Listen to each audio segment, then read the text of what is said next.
Hi guys, my name's James Knappett and I'm teaming up with Banquist to bring you the next box that you'll be receiving.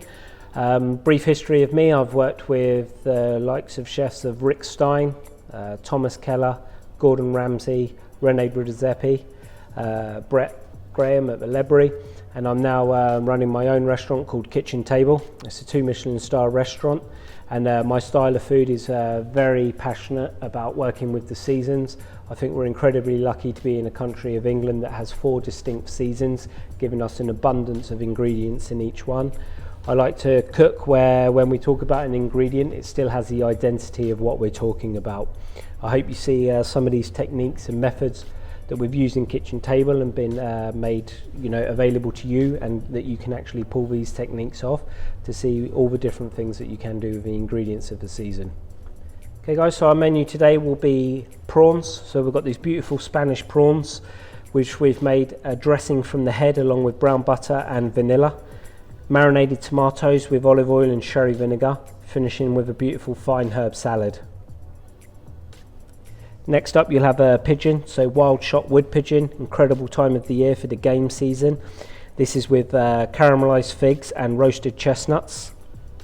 A dressing over the top of reduced clementine juice and brown butter, and then a salad of watercress, raw chestnuts and fresh clementine. And then finally into our dessert, a baked parsnip cake with caramelized and raw pear compote and a chamomile infused custard.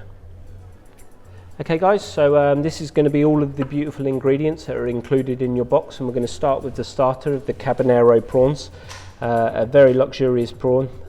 Chefs absolutely love this prawn. You can see how big the head is here. We'll actually be using the head in the dish. We're pairing it with the winter tomatoes, so tomatoes do actually have a winter season, and this will be the salad element on the dish, and that will be dressed with vanilla, fresh vanilla, some brown butter and a bit of sherry vinegar, and simply finishing the dish with a salad. So the salad is a fine herb salad, fresh parsley, fresh tarragon, chervil and chives. Then we're going to move on to the main course. So these are wild shot wood pigeons. I'm super passionate about the English game season, and we really like to get behind and support it. So as it is a wild shot bird, do be careful for shot as it may contain it, but the flavour of this pigeon is another level. We're doing this with a warm salad of fresh figs, chestnuts. You've got 2 different types of chestnuts. You've got some roasted chestnuts and some raw chestnuts. The raw ones will actually be used with a salad of watercress, and then a dressing of clementines and brown butter. That here as well, sorry, you have the thyme, garlic, be used to roast the pigeon, and then we'll just deglaze all of that with a little bit of fresh red wine.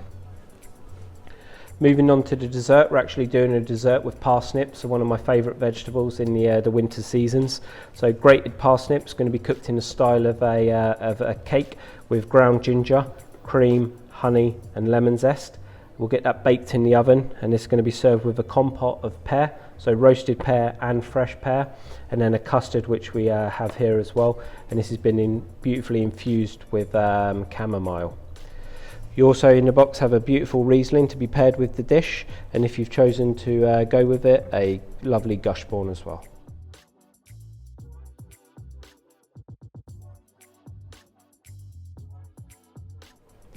Okay guys, so as well as Banquist providing you with all of those beautiful ingredients that we've just gone through in the box, you do have to have a few little store cupboard essentials and pieces of equipment yourself.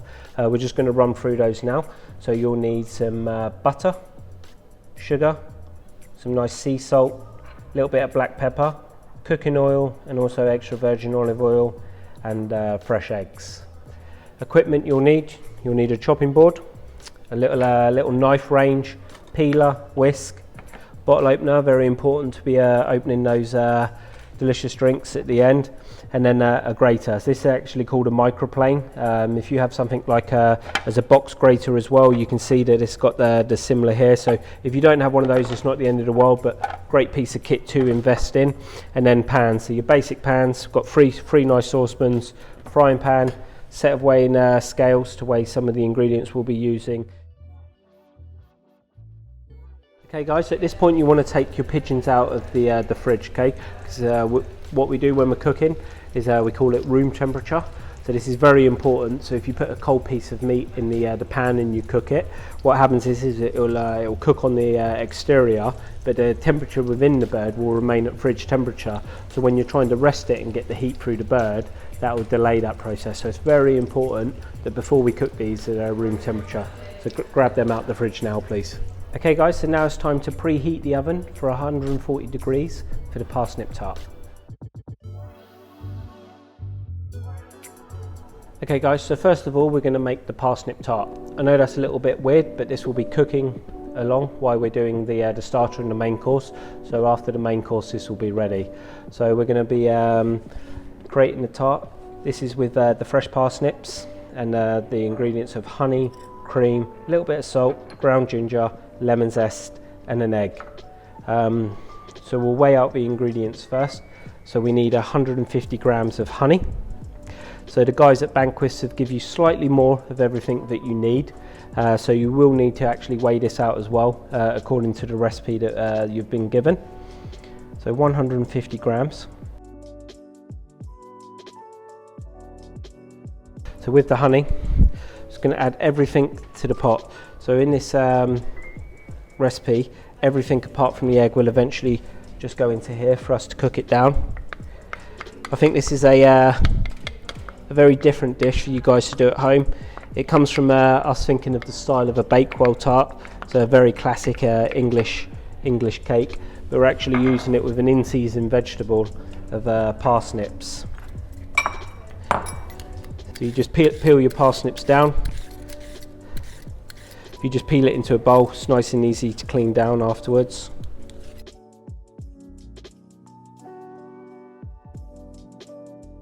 After you peeled it, simply take off the top. We don't want any of the core. Okay guys, after we've got the parsnips peeled, we're just going to grate them on the grater. So there's a core in the middle of the parsnip, and we're basically just taking it to that core. So you can see here that it starts to show through. So we don't want to go past that. So there'll be like a little square of parsnip left in the middle after we've grated it.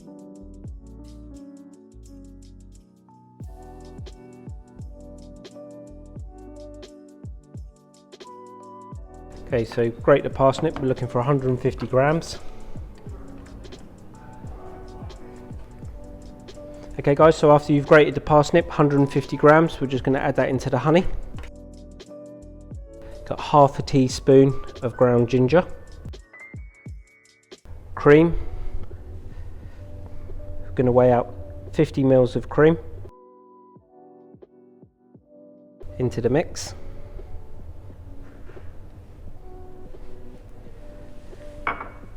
Pinch of salt, and then with the microplane that we talked about earlier, lemon, we're going to take half of the zest of this lemon off.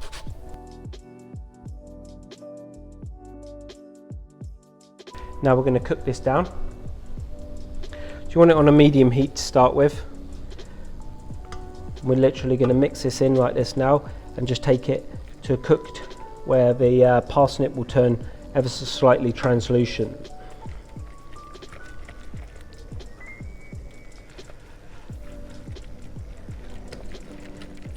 It's quite a hard mix at the beginning.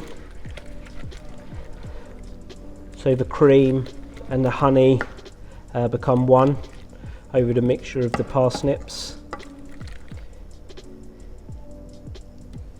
You keep working it all down, keep mixing it. We'll just cook that now until it goes translucent.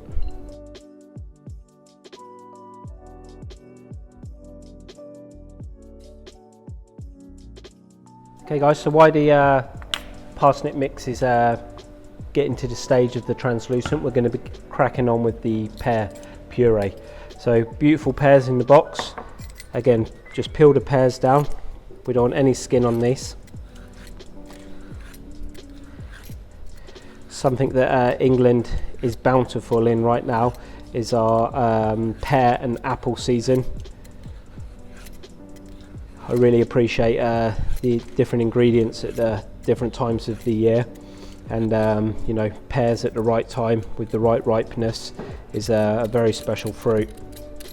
So a good philosophy we have at a kitchen table with ingredients such as these pears is that we always have a rule where if it lives or grows in the UK, we will only ever use British. So for example, the pear, loads of them all over the UK, so we'll never ever use a French pear, an Italian pear.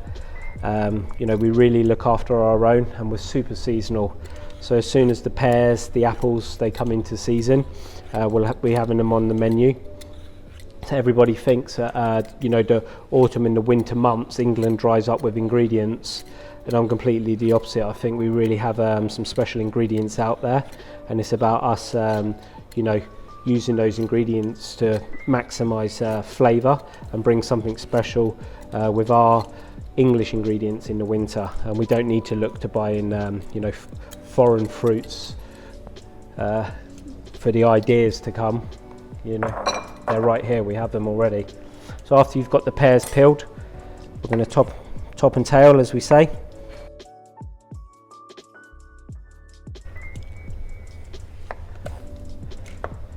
So quarter the pears.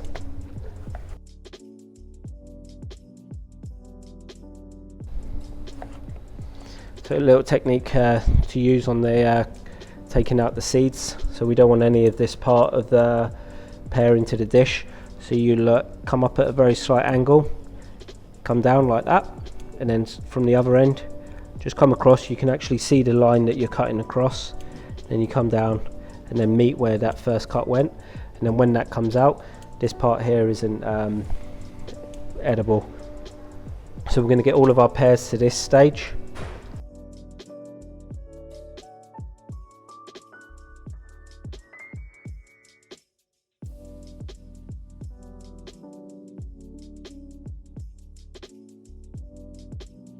So it's starting to happen already as the colour comes in deeper.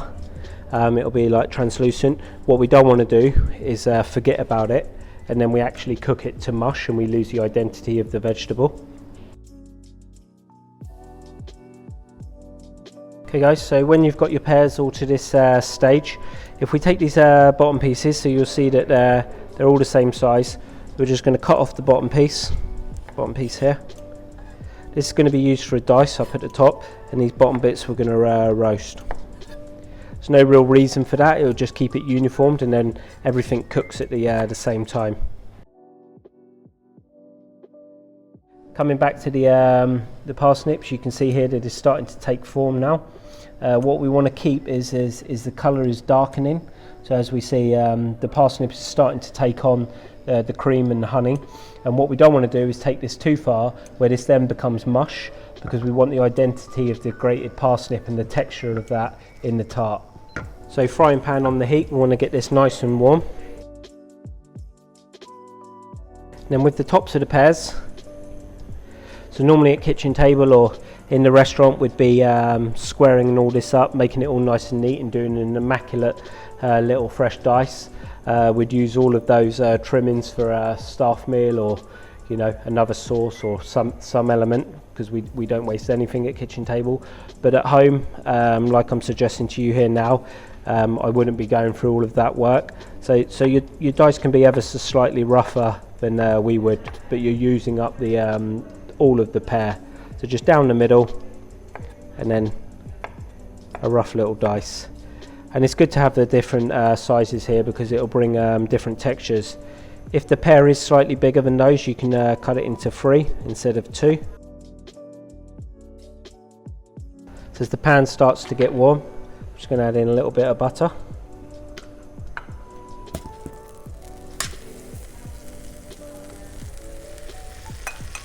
Just want that to melt.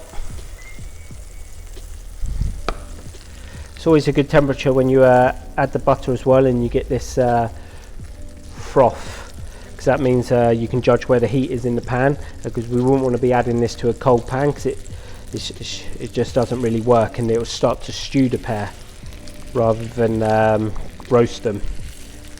So we'll go with the nice even side down first. So where we've cut out the core, all of those will face up. And we'll start with this amount of butter. We can always add a little bit more.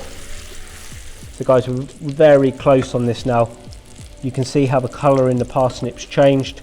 It looks like it's completely absorbed all of the liquids. And when you look into the pan, the cream and the honey's actually gone, and what it's done is been absorbed by that parsnip. That's exactly what we're looking for. We're very close here now. And you'll see here the smell, you can actually smell it roasting. The butter is starting to get golden, so if it gets to this stage, we'll just lower the heat down. So we've got that heat in the pan now, and they'll actually start to have roasted. And when we look underneath, you can see that it's starting to caramelize.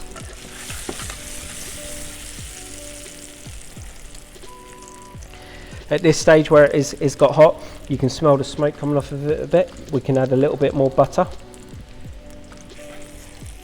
And again, this will bubble back up.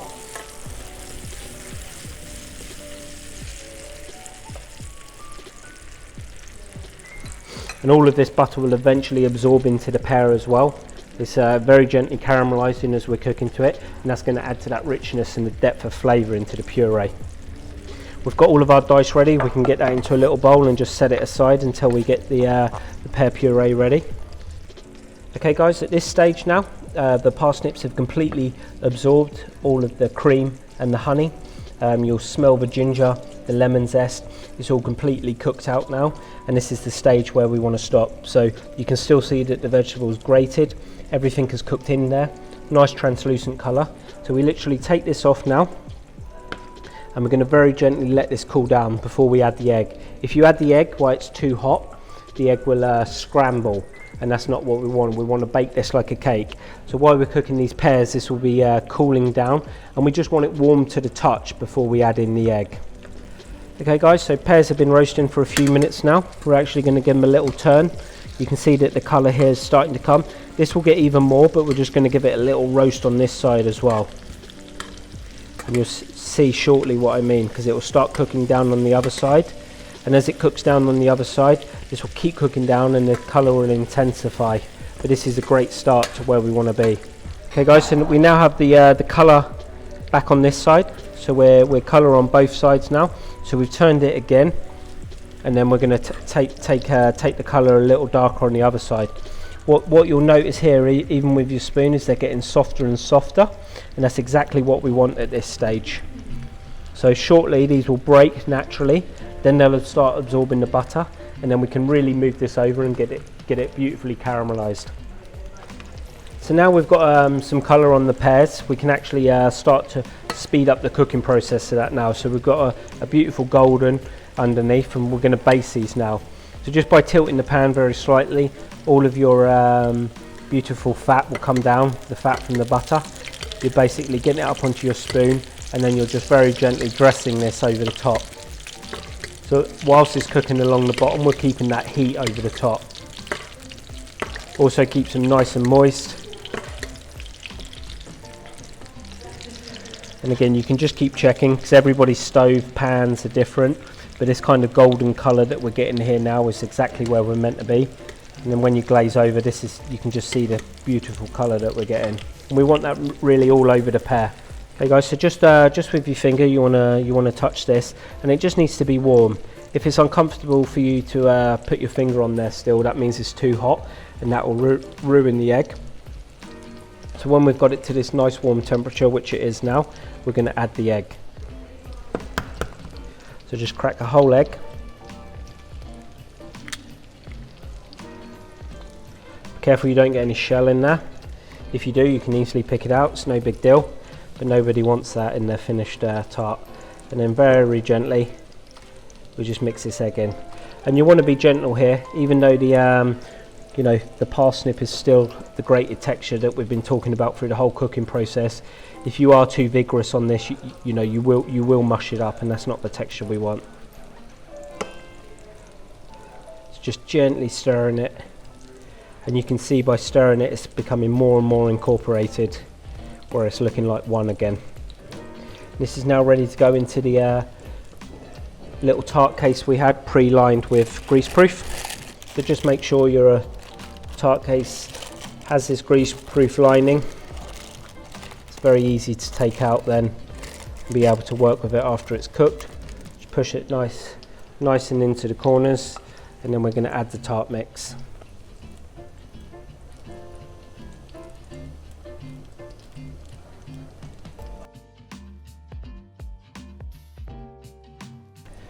push it down.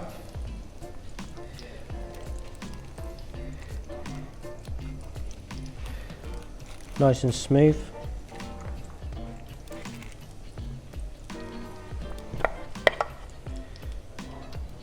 And that's now ready for the oven. So you can see here again we're getting you can tell that the butter's very hot now, and when we turn them over, this is exactly the sort of colour we're going to be looking at for the final cook of the pear. So turn all of those over.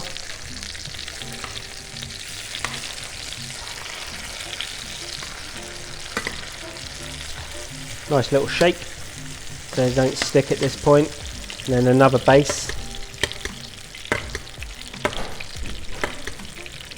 Okay guys, so we're where we need to be now on the pears. Beautiful caramelization underneath, and you'll just see with just the smallest pressure of this spoon that it's very soft and easy to cut through. The butter's all been absorbed into there. We have this beautiful caramelization on the pan, and then you want to control that caramelization. Where I've been able to just very gently move that off with a spoon, that's so much flavour. It's actually the natural sugars in the pear that are caramelised in. And now we're going to clean the pan. We're going to push these pears down with a fork, and then this will take on all of this flavour and butter around. So just simply with a fork, just start to mush the pear. And I know these look amazing and it looks sacrilege, but trust me, this will taste amazing.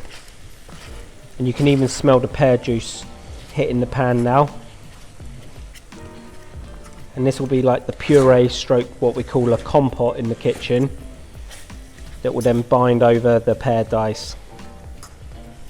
So you can see here straight away that cleaned that pan look. Where we just had it all brown, the pear juice has glazed, what we call deglazed that pan, and that's taken up all of that mixture. And where the pear was white, all the caramelization, the colour has, we've deepened, and that absorbs into that pear as well. This is perfect. So break it down. What happens now is you can see it's got quite wet, and the last part of this cooking is that we cook out that juice, which intensifies in the flavour. So this is quite it looks like bits. Very wet, and we're just going to dry that out. So you can turn up the heat on the pan. We'll stay with it because it will happen quite quickly, and we're just going to cook this down until the natural pear juice evaporates.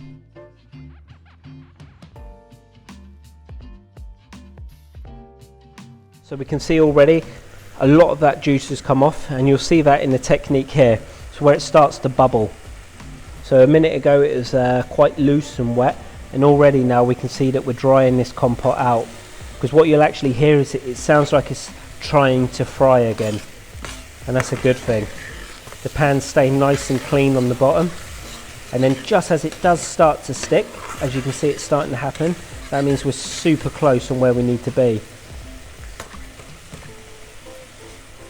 And just from the natural pear and a tiny little bit of butter, you can see this dark, deep brown colour now, and there's all that has happened there is the natural sugars in these pears that's made all of that happen.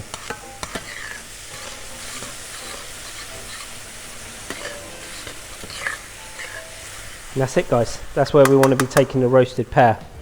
So this is going to get added to the pear dice that we did earlier. But again here you just want to let this chill out a little bit. So come down, wants to be warm but not hot. If we add this hot now, it will actually steam these pears. All of the juice in these pears will come out, and then we'll end up with something very wet, and that's not what we want. So this again we're going to take down to now just to room temperature. Okay guys, so we've got the wood pigeons. They're at room temperature now, exactly where we need them. So we're going to prep them ready for the pan. So take your bird up onto your board. All of the pieces here that we're taking off, so we're taking off the legs. You can use these for another dish, so another bonus. You can get imaginative there. So this is a good example. This won't happen on everyone because each one's in its own ingredient, but you can actually see shot here, and this is what you're looking for. So if you do see it, take it out. Some birds have it, some don't. So as you cut through, I've just made a nice incision down the leg. You'll come to the leg, you just pop it out, and it's naturally popped out. Just through there, take a simple one cut to release it, and this is the pigeon leg. These are a little tough, but still delicious.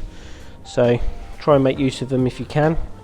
Again, on the other side, pop the leg, bone pops out, one cut, and you're through. The next cut is just at the top of the breasts. So when the bird sits like this, these are the large part of the breast. It comes back, and between here, this is the cavity of the bird. We're just going to cut down here. So again, just hold it up, cut down, and then as you get to the bottom, naturally where the bird is, you'll angle your knife, and then just a nice push on there, clean cut through. And this again. These if you do use this, remove the innards. Can be used for a nice stock and nice sauce. I find these a little bit tough myself, so I'd actually use them for a sauce, for another dish. But you can just chop them up, roast them off with all your vegetables, nice wine. Winglets, just through the incision here, and again there's a natural joint here, and we just cut through that. Little tap on the back of the knife, and it'll go through. Same on the other side, through. Each bird will have a wishbone. So again, a little technique to take the wishbone out. Pull both of the breasts back so you can actually see it quite taut.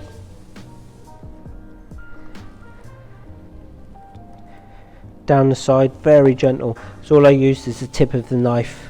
So as you can see there, I haven't gone into the bird. Then from that tip of the knife, just where I've gone through, you come through the other side, and then cut it out, and then you just lift it, and gently underneath you'll take out the wishbone. This is a technique that we use, so when we come to carve the bird later, it's a lot easier. If on this one, because it is a shot bird, you know, it got very gently broken, a little bit of the wishbone is still attached, so we can cut that out, but it's it'll be different in each bird. So when we've got it to this stage, you can see that there's a little bit of blood on the bird. It's important that we wipe this blood up, because if there's blood all over the carcass, or especially on here, that'll actually burn on us in the pan. So we give it a nice wipe.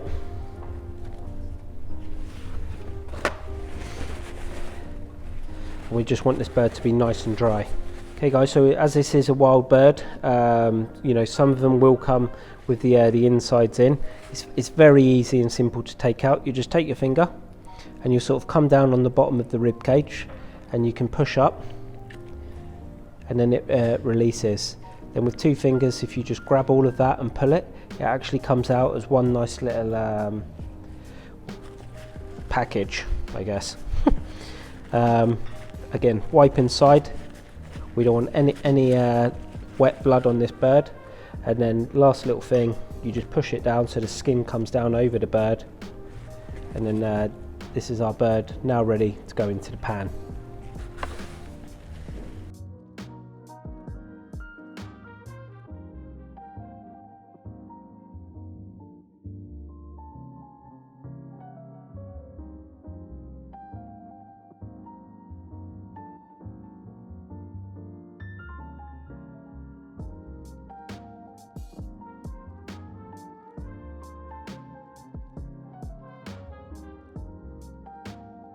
I just sort of wanted to stick to my guns on it. That I think wood pigeon is well, it's one of my favourite ingredients. Yeah. You can get like a farmed pigeon, a squab, yeah, where they're all like immaculate, clean. You know, you don't need to store any of their innards and thing. But it's like we should sort of be supporting this, you know, and having more people think about it.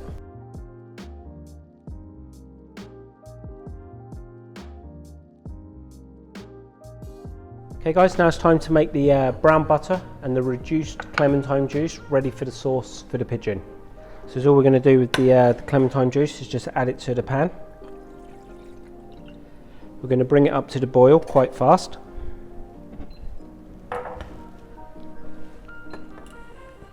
When it comes up to the boil, then we'll reduce the temperature, and we're just going to let that reduce down until it becomes nice and thick. With the brown butter, we're going to have half a pack of butter. You just add it to the pan, melt this, and then while it's melting and while it cooks, we constantly whisk it, and the sediments in the butter will very gently toast. As these sediments toast in the butter, it will actually flavour the whey of the butter and the main part of the butter. So that will go very nice and golden, and we want it very deep and rich, and it smells nutty and caramelised. Okay guys, so we'll see the orange juice has come up to a rapid boil, so we just want to reduce the heat now. We want it to keep boiling, but it just doesn't need to be that aggressive, so this kind of movement on the top is great.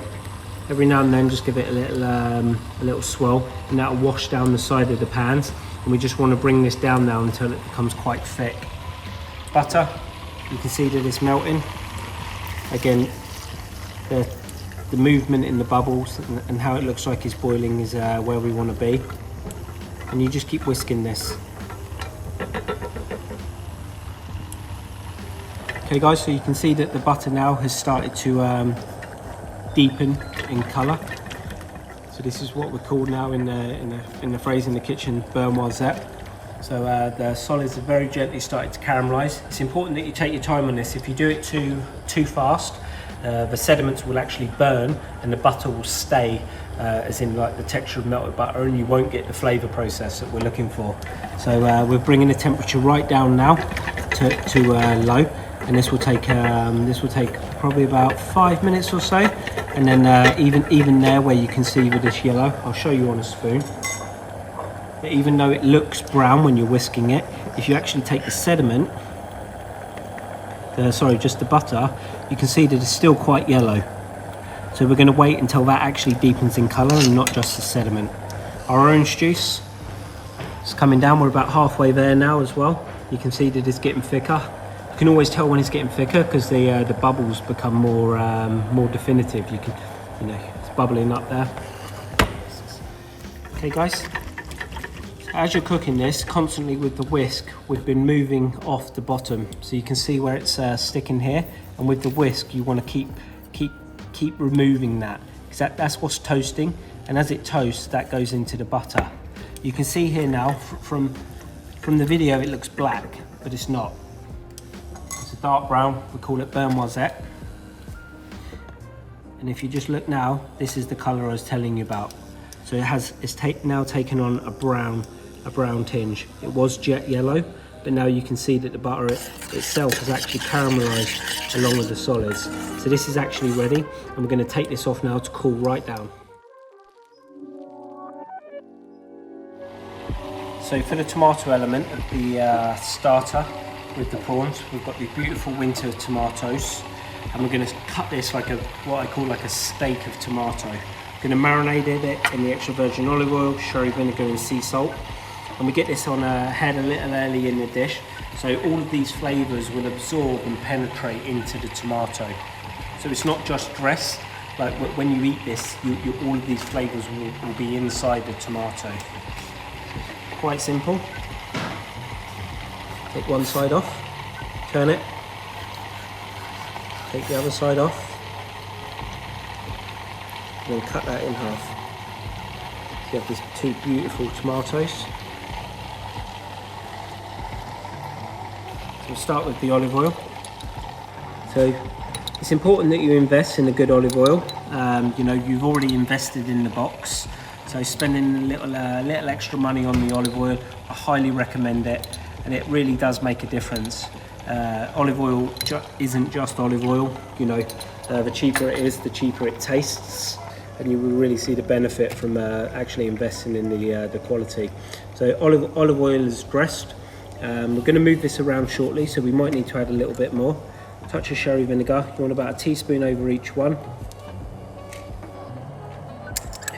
Put a little bit more in the oil, because that will all come together in a minute when we mix it. And then mould and sea salt. Again, if you want to invest in a good salt at home, I really recommend the Maldon sea salt flakes. Any sea salt is really good here. It must be the flakes. If you use like the table salt, it's a bit too intensive. It's very strong. It like even stings the tongue if you have a lot. This salt is actually great texture and it actually has a taste. So we've got everything on top of the tomatoes. Now we just want to move it all around in the dressing that we've created. And we'll keep doing this. We'll keep moving it around while we're getting everything else ready. And while we're waiting, this will actually absorb into the tomato. Now we're moving to the herb salad to go on top of the prawn. And we've got the selection of flat leaf parsley, fresh tarragon, chives, chervil. When we combined all of these herbs, it's something that we call as a thin herb salad. Obviously translates to fine herb salad, and the delicious aromas, textures, and aromatic quality that this will bring to the dish of this combination is stunning. You've got the chives, little oniony taste, tarragon, anise, pungent, chervil again, has its own very distinct flavour, very floral, and then flat leaf parsley, quite earthy, very strong taste. All of these four together is one of my favourite salads to put on dishes. So we're just going to take the parsley, and we just want the leaves of the parsley. So it has the stems, just picking off the leaves.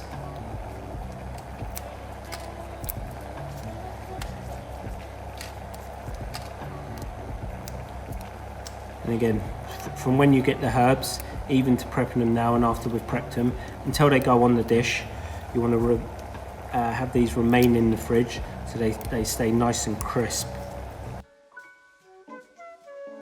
Chervil, same technique, has these little leaves. Instead of individual leaves, we can go to what we call a pluche, so we just don't want this harder stem. So little pluches like this, and they sort of move up, so pluche, pluche, pluche, pluche, and then the top one is a pluche in itself as well.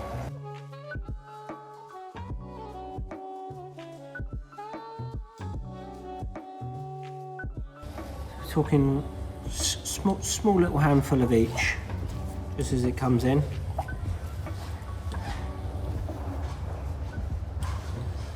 The tarragon, again individual leaves, just pulling off the leaves.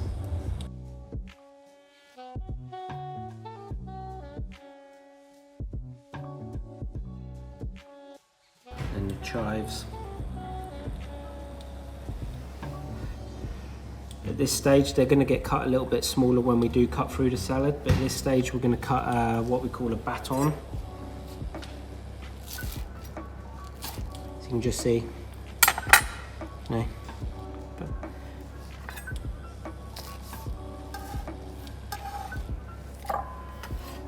So that's our fine herb salad ready until the very last second of assembling the dish. So we've got the chervil, the tarragon, the chives and the parsley. You can just give it a little mix. So it's all over the place, mixed together, all different herbs everywhere. We'll pop this in the fridge now till the last second. Okay guys, so now we move to these incredible prawns. Absolute joy for you to be able to work with these, a real treat.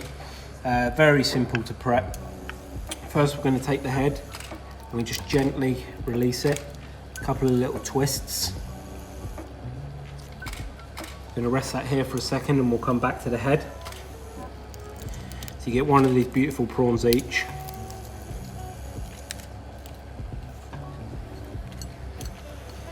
And then we come to peeling the prawn. Again, very easy. So you have the back of the prawn facing down, and you just insert your fingers on the sides and you start to peel around. So we want to take off all the shell. You remove it out. When you get to the bottom here, don't just pull it because you'll pull off the tail. You very gently will just want to give it a little squeeze and you actually push the tail out itself. Let's get the prawn to that stage.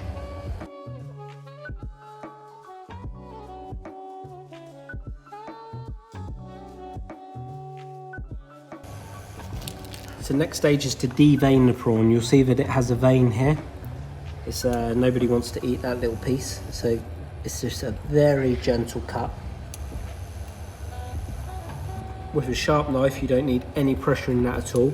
Just a stroke of the knife, and it naturally takes it down, as you can see here, and we haven't damaged any of the prawn, and it just releases the back of the prawn.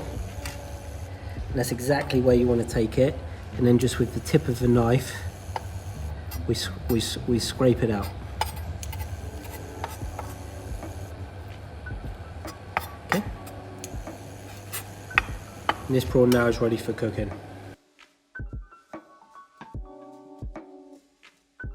So the tail of the prawns are ready. Now the head. This actually has so much flavour in it, we're going to use this in the sauce. So all we want to do, starting at the top of the head, finger and thumb below, and we're just going to squeeze the head. And what will happen here is all the head matter will come out of the prawn. We're actually going to use that as part of the sauce. So we completely squeeze it, top to bottom, until it's all out. So that's completely empty now. When you squeeze the head, we've actually it actually contains a little bit of the juice as well. It's a bit too much juice, so all we want is what we call the head matter. So we're actually just gonna very gently, you can just hold it, strain that off, and this is all we want to keep hold of, which will be used in the dressing. Okay guys, so we're back to the clementine juice, and you can see now how far this has come down. So it's become very concentrated in the colour. You'll even smell it. The smell's completely changed. It's very intense. It's very aromatic now, and it has this slight thickness that you'll see now. So when you get to this stage, we're actually ready. We're going to let this cool down, so you can just pour it into a little pot, and you'll come back to this when we're making the sauce for the pigeon. Okay guys, so our beurre noisette that we've made earlier is ready, and we're actually going to split this up now. So you're going to be using some of this in the pigeon dish and the prawn dish. So we'll tip some out for the pigeon dish later. And you want about this much left. It's probably about half the pack of butter. You can see there's a mixture of the sediment and the brown butter.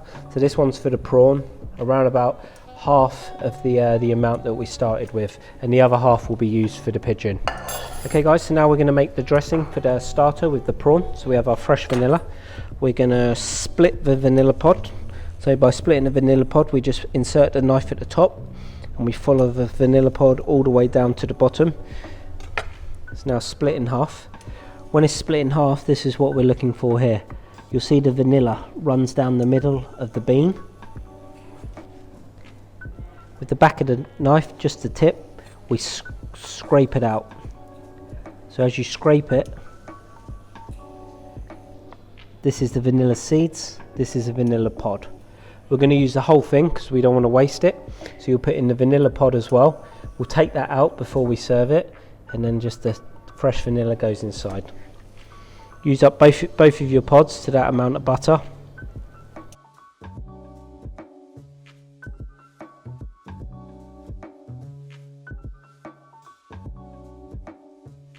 Pods go in as well. There's so much flavour in those pods that they'll infuse through the butter. You just whisk this in now.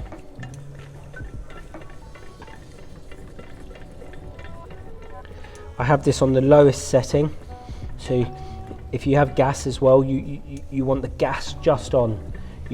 It's just to keep it warm. The warm between the vanilla and the butter is literally an infusion. You don't want to cook this because you'll destroy the flavour of the butter. And then it's simply seasoned with acid, so it's very rich and very fatty so far.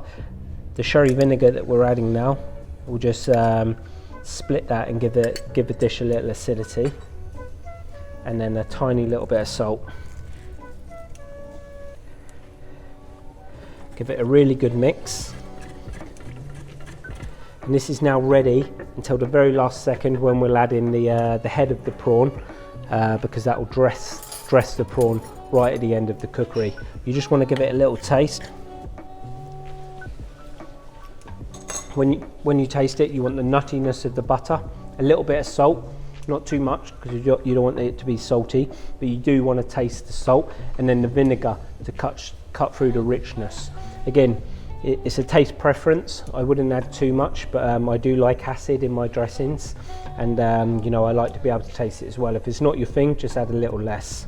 Okay guys, so we're seconds away from plating now. This is where we finish the dressing. So we have our warm brown butter. We're going to add in the head of the prawn,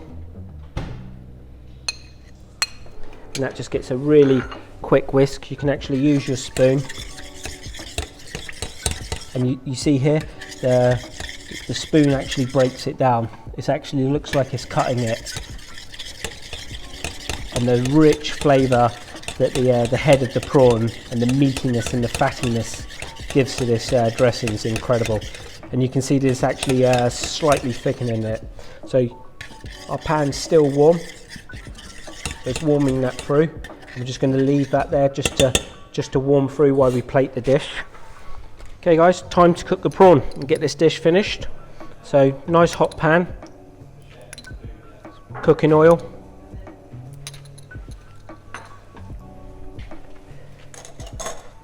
then we're going to add the prawns. So I just like to place them in by the towel. As you get a little smoke on your pan, that means it's nice and hot. Just going to add the prawn. These cook very quickly. So literally a few seconds on each side.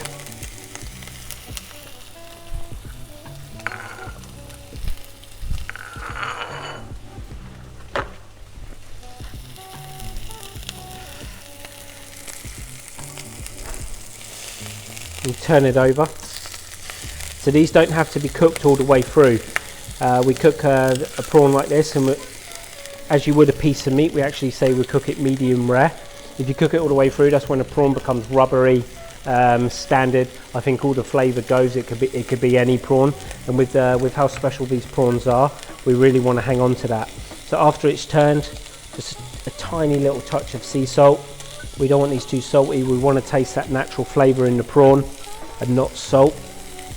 And you'll smell here, it smells like a hot beach. It's like we're actually like grilling these prawns on a barbecue or something, like the shells toasty, and that shows you the pure quality of these. A very quick movement onto this onto the thicker part of the head. The tail's actually cooked, and then we're out. It's literally that quick. So ready to plate, guys. So our tomatoes have been marinated beautifully. So we just move one of the tomatoes each to the plate. Then with the back of the spoon, shaking the plate a little bit, you emulsify this dressing. You can actually see where the juice of the tomatoes come out, which the salt's taken it, the vinegar, and we get this beautiful marble dressing. I'd rather do this than actually whisking it, because I like to taste all the individual flavours as you eat it. Sometimes when you whisk it to create what people would call a vinaigrette, it becomes one-dimensional. Here, as you're eating it, you'll taste the olive oil, you'll taste the salt, you'll taste the vinegar. And with these little pockets in the tomato and all these little gaps, they actually fill up with the dressing of the tomato.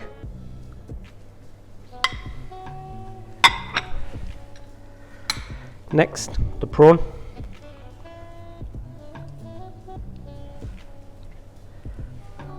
Over the top. Then we have our dressing. You can see in here now that the brown butter, all of the little specks of vanilla, the head of the prawn, delicious. And be generous. This looks crazy that you're putting this much butter on a dish, but it is absolutely delicious. One big spoonful all over the top. That's now splitting, going into the whole of the tomatoes as well, splitting with the dressing. So right here we're very rich, we're quite acidic, and this will be where the salad comes into play. So we've got our last second herbs from the fridge. Nice sharp knife, very important that your knife's sharp. If it's blunt, it will make these herbs bruise and herbs like the chives will actually smell all oniony, and it's not the flavour that you want. A blunt knife can really change the dynamics of this salad. So cuts through, just slicing through, and again here you can see how coarse this is, but we've done this salad for a reason, that we want you to be able to taste all of these different herbs. And you just get your salad over the top, and again be generous, it's part of the dish, it's not a garnish, it's not something you take off when it's served, it's there for a reason. And that's it, guys. Beautiful prawns, pan fried, little dressing from their head with brown butter, fresh vanilla, sherry vinegar, winter tomatoes and fine herb salad. I've actually paired your banquet with this beautiful wine here called Fritz Wöhrle. It's from the Mosel region in Germany. A little interesting fact, they're actually the steepest wine slopes in Europe. It's very fresh, it's very vibrant, it's gonna go really well across all three courses here. Hope you enjoy it.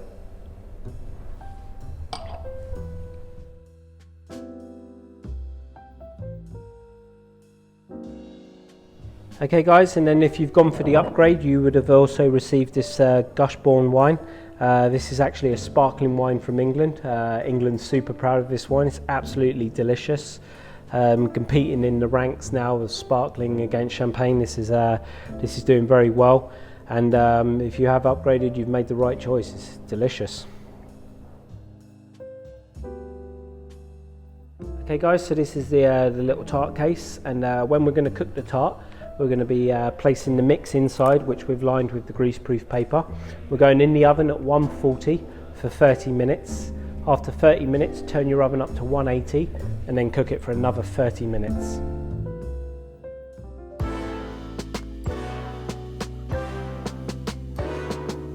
Okay guys, so now we're ready to start cooking the pigeon and assembling the main course. So we've got our room temperature pigeons. We've prepped them all ready, they're pan ready. So all we're going to do is drizzle them in a little bit of your cooking oil. So a very basic cooking oil. We're going to add a little bit of oil to the pan. Season the bird. A little bit of salt all over. Give it a little mix in the oil.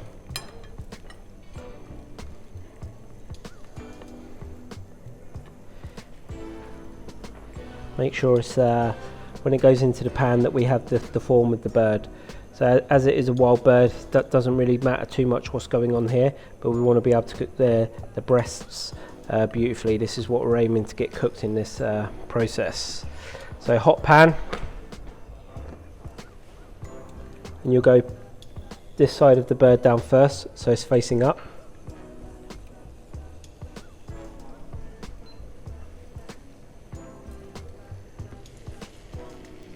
You're here starting to seal the bird. So the part of the cooking technique that we're looking for here is we're going to, it's what's called sealing and colouring the bird. So we're going to cook it quite quick on all sides of the bird, and then we're going to be adding in the butter, the thyme and the garlic. So we can get the garlic and the thyme ready. Garlic, just want to cut it in half. That's ready to go in, and then a good ploosh of the thyme. So this is what we do with all of the birds that we cook.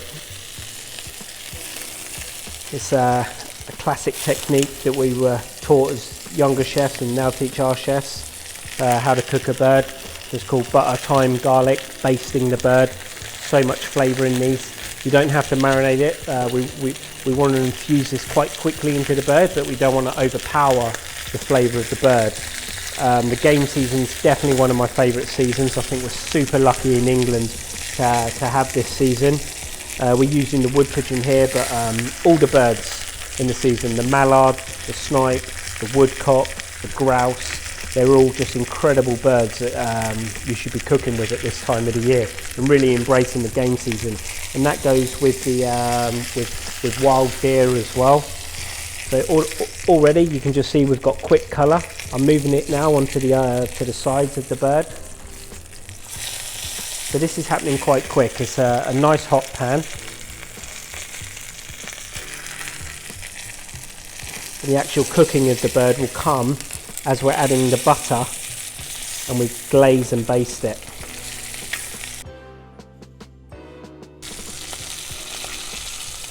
You see, just this golden colour.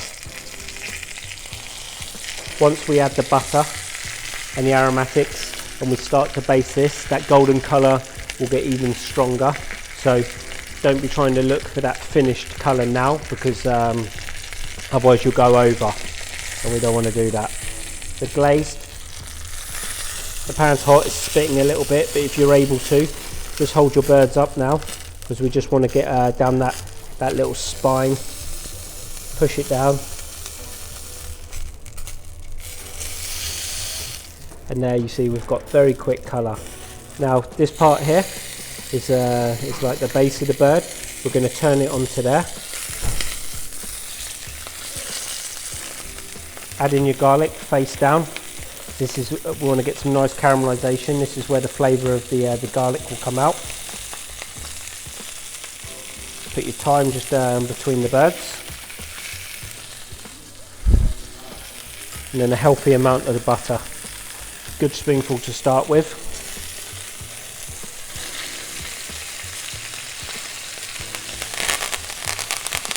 The thyme leaves will spit at you, so be careful as well. They're quite fierce. As the butter melts, automatically you'll smell the garlic. We're going to give that garlic a base. We want all the flavour of that garlic coming into the butter that we've just added. All of the fresh thyme. A little bit more butter.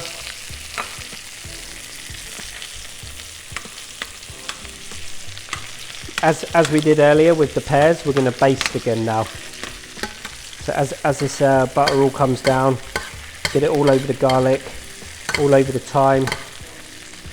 And don't be afraid that you're overcooking the bird right now, because the actual breasts of the bird aren't in contact with the pan. So the heat now is coming through the cavity at the bottom of the bird, and this will start to push up through the breasts.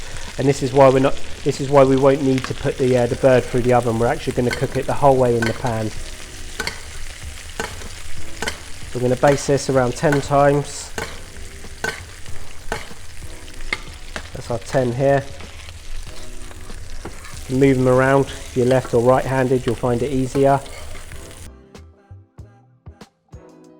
And it's very important that you keep the temperature of this pan right. So we're on a medium high heat here, and this will happen so you can see that when we're doing this is called foaming butter. So you can actually see on the top of the butter it has a foam. If the pan's too hot, you won't have that foam, and if you can't hear it frying, it means the pan's too cold. So it's really important that we keep on that medium high heat. Another quick baste. Now turn the birds back onto the side where we started, because now we're going to put the heat through the back of the bird. Because here on the bird, the meat will still be raw. So again, with all the flavour of the thyme and the garlic into the back of the bird now, and again 10 times.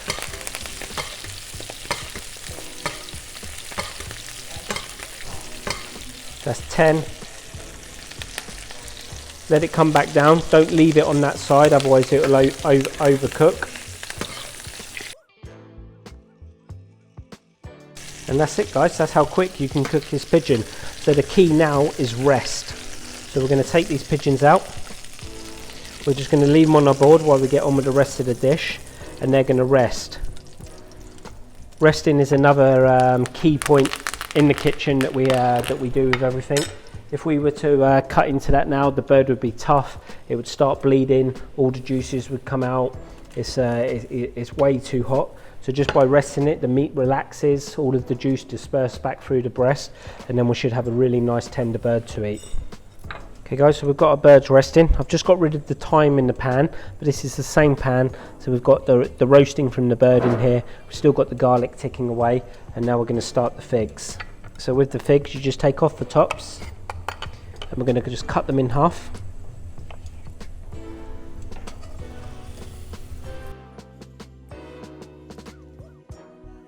And again, this time of the year, look how beautiful the figs are. British fruit, don't need to buy foreign. Absolutely amazing. Beautiful time of the year to have all these ingredients. So we're at the stage again, which we call foaming butter. So you can see that the butter's foaming. If that's not there, the pan's too hot, and again, if it's not bubbling, it's too cold. And we're going to start to disperse the heat over these, so just glaze them up. We don't want to cook these too much. We still want them to have the identity of a fig, but we're just warming it through, so it's going to be like this gooey, sticky fig that will sit underneath the pigeon.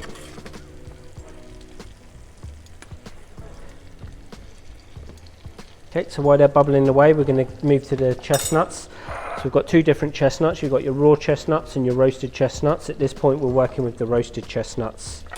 So roasted chestnuts, just want to cut them into quarters. And it's good here that these roasted chestnuts, most of the work's already been done for you. So they're at the roasted stage. We're just going to warm them through. But the texture and the depth of flavour in these roasted ones compared to the freshness of the raw ones that you'll have later will be a good contrast to the dish. So you have your cut chestnuts. And already you can see now that the liquids are starting to come out of the fig. You can see that it's changing colour and it's getting soft. And we want that to be the whole way through the fig. So this is where the basting will help that from the back.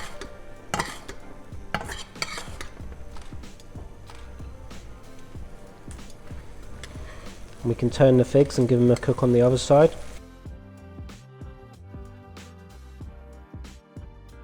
At this stage, as we've turned them now, we can see that they're getting soft and they're starting to cook here. This heat will now come through and do the same on the other side. We don't want it to go overcooked on either side.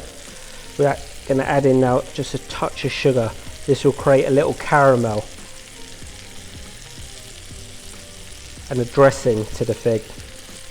So around 2 teaspoons in the dish, let that melt.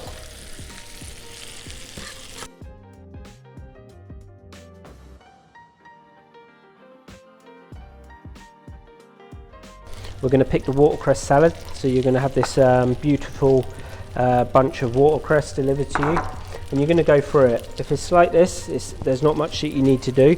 It just depends how much stalk you like, how much you don't. So if you wish, you can pick it down just into the finer leaves like this, or if you like the stalk, which I do, I think it has a great pepperiness in it. It's very juicy and crunchy. You can actually leave the salad as it is. So as it's picked here, you can see as you're looking through, I've included no more stalk than this, and this is actually all ready to go and delicious. Okay guys, so you'll see the sugar's starting to caramelise along with the butter in the pan. At this stage we've got enough of the caramelisation on the back, so we're going to turn them back, and you can see that they're glazed. And what happens now is that all the juice has come to the front of the fig. So as we're turning them over, this is the spitting is the natural juice of the fig coming out, and that's a good thing. So the pan's nice and hot, caramelising with the sugar. We're going to add here now to deglaze a little bit of the red wine vinegar. 2 tablespoons of red wine vinegar there.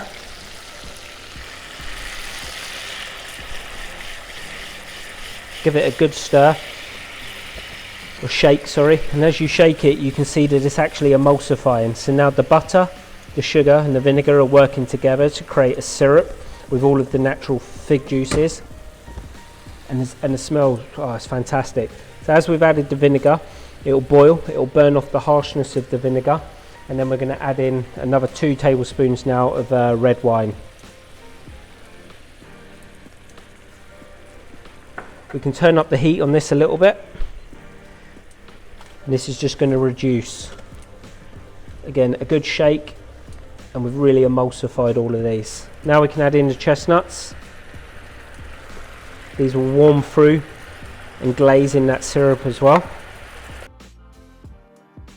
And the last little addition to this, because we'll take this off shortly and rest this as well, and the last little addition is just a tiny bit of the fresh clementine zest that you'll get.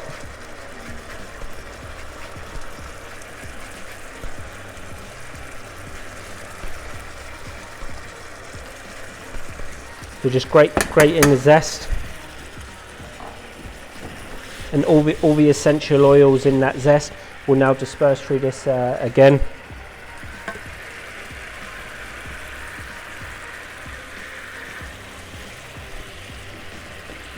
So when we get to this stage, we're where we need to be. So you can see now that it's aggressive. So this has emulsified now. So we're going to take out the figs, and then we're just going to bring it together again to become really thick, because it looks like it's split here. As we whisk this, it'll become one. The reason we'll take the figs out is because they're so delicate and soft now. If we try and do that in the pan, we'll ruin the fig. So guys, we're just going to take out the figs. And also the garlic. The garlic's going to get taken out. That's not part of the dish, that was just there to flavour. So we can take out the garlic.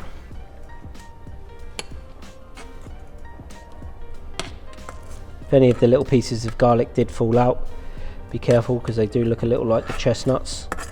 That'll be a unwelcome addition. So here, these are the glazes I was talking to you about. So just with your spoon now, you can bring this together, and actually where it looks split a second ago, we're actually now a beautiful emulsified glaze. So red wine vinegar, fig syrup, that's warmed through these beautiful chestnuts as well. So a little garnish for the pigeon is now ready. Yeah. Okay guys, so here's the remaining brown butter that we separated earlier. So this is going to be the dressing for the pigeon. So all we have here right at the moment is just the brown butter, okay? We're going to add in a pinch of salt. So again, using the flake salt. And then the reduced orange juice. So this is on a nice warm heat. You want it nice and warm. If it's cold, if it's too hot, these won't emulsify together. So just warm. Our orange juice has been sitting, that's come down to room temperature as well, and then we're just going to emulsify these together. So while you're whisking, just a slow trickle of the reduced clementine juice, and you can see here that it's getting thicker and they're actually becoming one.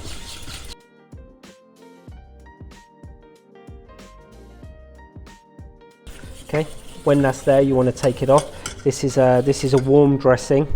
We don't want it piping hot. If you get that too hot now, it will split, and all the work that we've just done will be undone. Okay. So last little elements of the dish before we start plating, we're just going to get the salad ready, guys. So we've got the beautiful fresh watercress. You've kept that up in the fridge up until this moment. So take it out of the fridge now, and then we're going to add some clementine and some raw chestnuts. So with the raw chestnuts, it's a tricky little job, but it's well worth it. It's a very different angle of roasted chestnuts and a flavour of chestnuts that are people are used to working with. So you just put the tip of a knife in, and do be careful with your fingers on this, please. And you just peel the chestnut back. So keep putting it in, gently peel the chestnut. This is a tricky job. Take your time.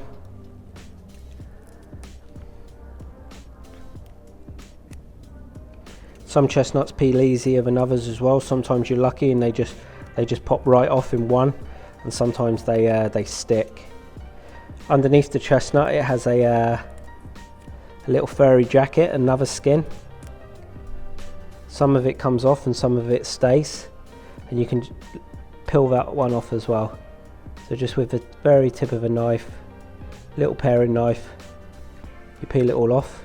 So you have a raw chestnut at this stage. So with the raw chestnuts, when you've got a few of them peeled, you're going to use your microplane again, and then just grate this over the top, and you can see it comes out in these beautiful little strands. I really like this flavour, so I add quite a bit to the salad.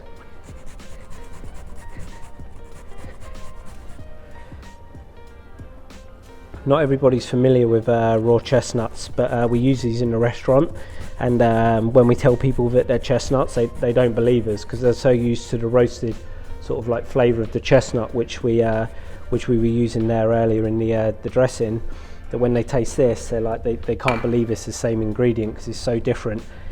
While your salad sits like this, and don't mix it yet, you're just going to add a little bit of the salt. This sits on top of the chestnut, and this works the chestnut, pulls a little bit of the essential oils in the nut starts to make them a little bit juicy, pulls their natural sort of like liquid inside them.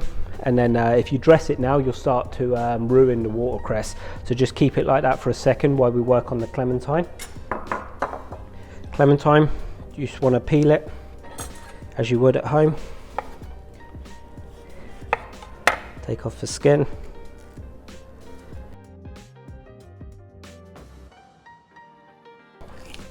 So you just want to take down to your segments like this. Any of the little strands or pith that are remaining on there, take it off. So like you can see here, look, you can take all these little bits off. So you want to get as much of that off as you can. So you just have the individual segments.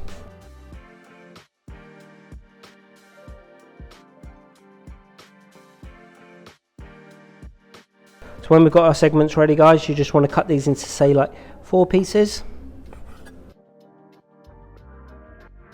We've got the reduced clementine juice that we did earlier, very concentrated, very strong in clementine. And then as we're eating through this dish, you're going to get the complete opposite again of like the freshness of a clementine. That fresh juice, the acidity, the sweetness. So we get 2 different angles again of the same ingredient. So onto the salad, watercress, chestnut, had the salt on. You can see here that already on the top, like where it looks shiny now, it's started to pull those natural oils. We can put the clementine on top, and that's it now till the very last second when we'll mix it. Okay guys, so now we're going to take our rested birds off of the bone. So hopefully this is a cool little technique we're showing you. Everything else is ready. So when you have the bird, you have the backbone, which you can normally always see. So it's running up here, you can see it clearly on both birds. And we're going to cut just to the sides of that. So my knife's ever so slightly angled in. You score down, all the way down. And then you keep working that down until you cut all the way through. You do it on the other side. And because we took that wishbone out now, we're able to come right the way down the bird. If that wishbone was there and you haven't taken that out, no, there'll be a problem. So please make sure you do take that out, as we said. When you've cut down to the bottom of the carcass, so we're at the carcass now, I turn mine around and then I'll just start working backwards across the bone. So ever so slightly, my knife is angled in towards the carcass. You can see. When you get to here, you've got it attached to the rib cage. Turn your knife around, enter through the rib cage and just follow up. So again, that's released, and then just follow it all the way down. Take your time, nice little cuts. Now we get to the joint. You come around the side of the bird. So now we're released to the winglet, over the top and down, and then you have your pigeon breast. Want it nice and pink. To finish the breast, I just cut the bottom off to make it nice and neat. Then the side, and up at the top, if it is dry here through that little bit of cooking, you can just nip that off, and then you have the finished pigeon breast. Nice and pink. There's nothing on there that you can't eat. Because all you'll do at that stage, tiny little bit of salt. These are still nice and warm. We're actually moving these to the dish as we've took them off. You don't need to put them back through the oven or heat them up at all. Right, and now you can see here, this is something that might happen. We are working with a wild bird, and sometimes this does happen. And you can see here where the bird got shot. So it actually got shot through here, and this here now looks very purple and raw. It's absolutely fine. You can eat the bird like this. This is just something that happens with game. There's nothing wrong with that. What you can do is you just have a little look over, make sure there's no feathers or anything in there. But comparing that to that is still cooked, and with all the sauce and everything that goes over the top, it's absolutely fine.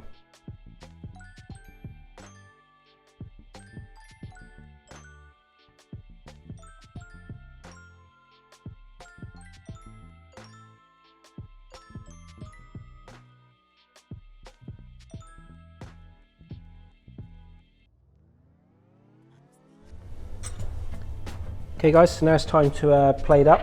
So we've got our warmed sticky figs here. So we're going to start the dish with these. We'll line up 3 down the middle.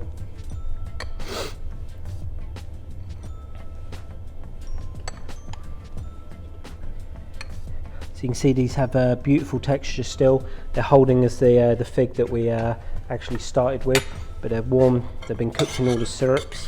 Over the top, these are our sticky glazed roasted walnuts.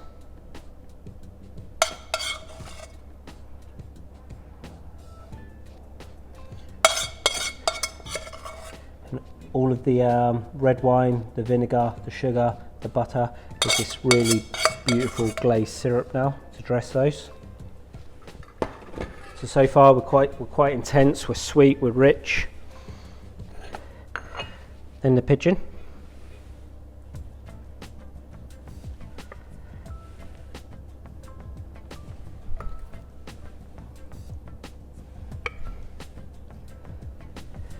Then we're going to finish the sauce. So just one more final whisk, making sure that this is one emulsified dressing.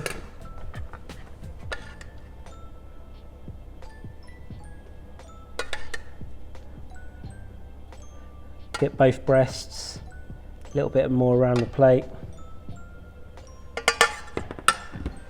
And then our salad. So we had the watercress, the fresh clementine, the salty chestnuts. Now you can just very gently mix it together. That salt that we added on the chestnuts will dress the rest of the salad. And then you can just build it. And again, quite rustic. Salad over the top.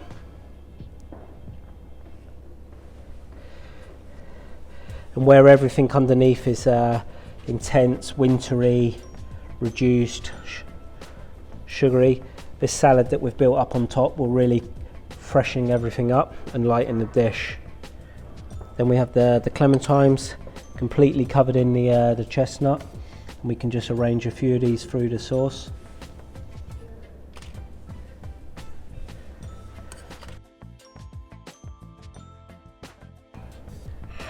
And there you have it, guys. Wood pigeon with glazed figs and roasted chestnuts, a dressing of reduced clementine juice and brown butter, and a vibrant salad of watercress, raw chestnuts and fresh clementine.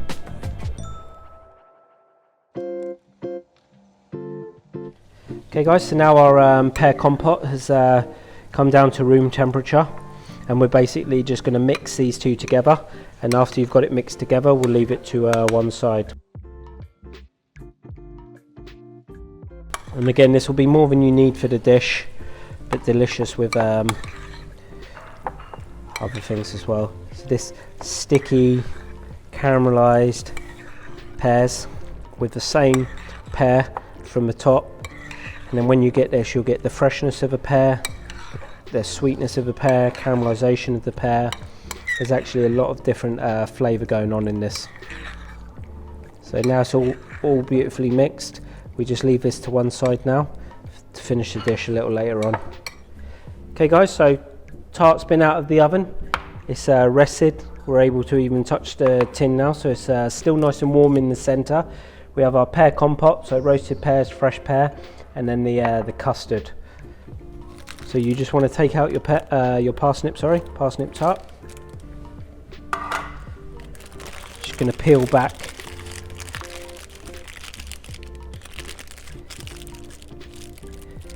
And this is very intense, it's quite strong. So depending on how hungry you are, you can either eat the whole thing now, or you can save half for another day, tomorrow.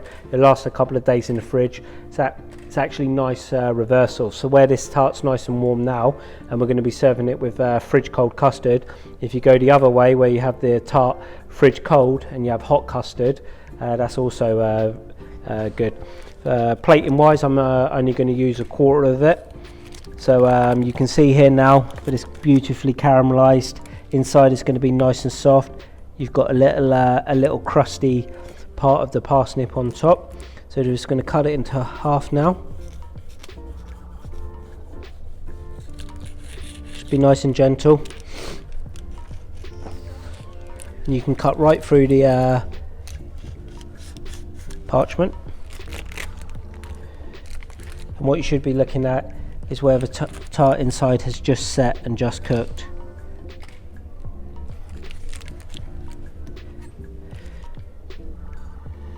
Now we'll cut it into quarters. Again, all the way through the parchment. And this will help you to be able to pick it up to transfer it to the plate. So as you get to the plate, just tilt it forwards. The parchment will come off the bottom. You can add this to the plate. Pear compote. Nice spoonful.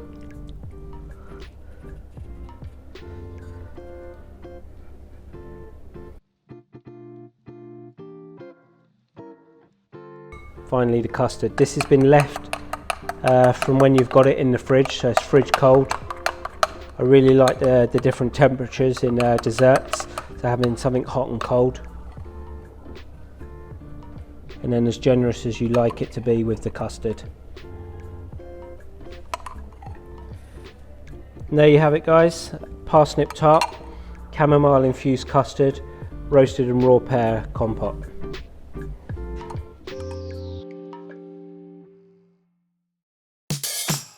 What are your desert island crisps? So my desert island crisps would be a mashup of prawn cocktail walkers and salt and vinegar discos, and I'd actually alternate layer them, so I have like a little milfoil. And to wash that down with as a desert island drink, I'd have an ice cold can of Lilt. My death row meal is quite long, thought about it a lot. I'd actually have a canapé of buffalo chicken wings with blue cheese sauce. My starter would be fish and chips with the full works, mushy peas, bread and butter, cup of tea and a wally. Main course is roast dinner, roast chicken. It would definitely have paxo stuffing, bread sauce, cranberry sauce, all the trimmings. And then for my dessert, traditional English sherry trifle. Favourite restaurant in the world, I've been very lucky enough in my career to eat at many, but the meal that blew me away the most in the world and is still yet to be eaten is at Alinea in Chicago by Chef Grant Arquez. My free dinner party guests obviously would be with my family, but to make it fun I would invite David Attenborough, Del Boy and Susan Boyle. Good. Hold on. Least favourite food. Okay, and then my least favourite food is braised meats. I don't like meats that have been braised for some reason. Yeah. Yeah. Fucking like pulled pork, all of that stuff. I find it horrible. Hi guys, so I'm James Knappett and I really appreciate and thank you for buying my box at Banquists. I hope you all have a great Christmas and fuck, I don't know what to say. I was going to say fucking like Happy New Year or something, sound like fucking Santa Claus.